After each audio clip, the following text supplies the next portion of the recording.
नमस्ते शेतकरी मित्रांनो, आज आपल्या या ठिकाणी गोकुळ दूध संघाचे चेअरमन डोंगळे साहेब यांचे चिरंजीव माननीय श्री अभिषेक डोंगळे साहेब या ठिकाणी आमच्या हनुमान दूध संघामध्ये दूध डेअरीमध्ये आलेले आहेत. तर त्यांची एक थोडीशी आमच्या जनावरांची त्यांनी पारख केली. तर आज या ठिकाणी 70 वर म्हशी असताना त्यांनी त्यातल्या एक 2 म्हशी निवडल्यात आणि सरांना कसं वाटेल हे डोंगळे साहेब आपल्याला या ठिकाणी 2 मिनिटं बोलतील.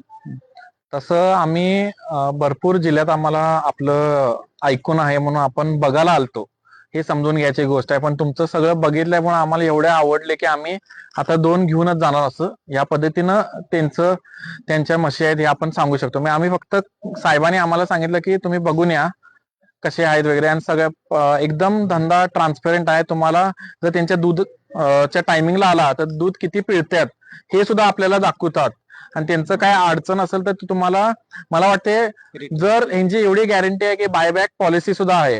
तुम्ही एखाद्या वेळी शेतकऱ्यांना एवढं आम्ही आवाहन करतो की एखाद्या वेळी 2 वर्षानंतर तुम्हाला परत दुसऱ्या शेतकरी किंवा 3 वर्षानंतर दुसरीकडे हुडकायची गरज नाही. जसं ऍपल मोबाईलचं जसं बायबॅक पॉलिसी आहे, तसं इथं पण यांची सुद्धा तशीच बायबॅक पॉलिसी, आणि दरात जास्त न घटता आणि तेच अमाऊंट किंवा तुम्ही जर चांगल्या पद्धतीने ती म्हस ठेवली तर हाय ते अमाऊंट मध्ये थोडंफार काय कमी जास्त असून सुद्धा ते घ्यायला तयार आहे. ते पण त्यावेळी ते क्वालिटी बघून जर तुमची क्वालिटी हाय तशी आता घेताना असलं तर त्या दरात सुद्धा ते घेतील, अशी गॅरंटी ह्यांची आहे. आणि मी अखंड कोल्हापूर जिल्ह्याला किंवा अखंड महाराष्ट्राला आवाहन करणार की तुम्ही या एकदा बघा, आणि बघितल्यावर माझी गॅरंटी आहे की तुम्ही बिन घेता जाणार नाही. जय हिंद, जय महाराष्ट्र.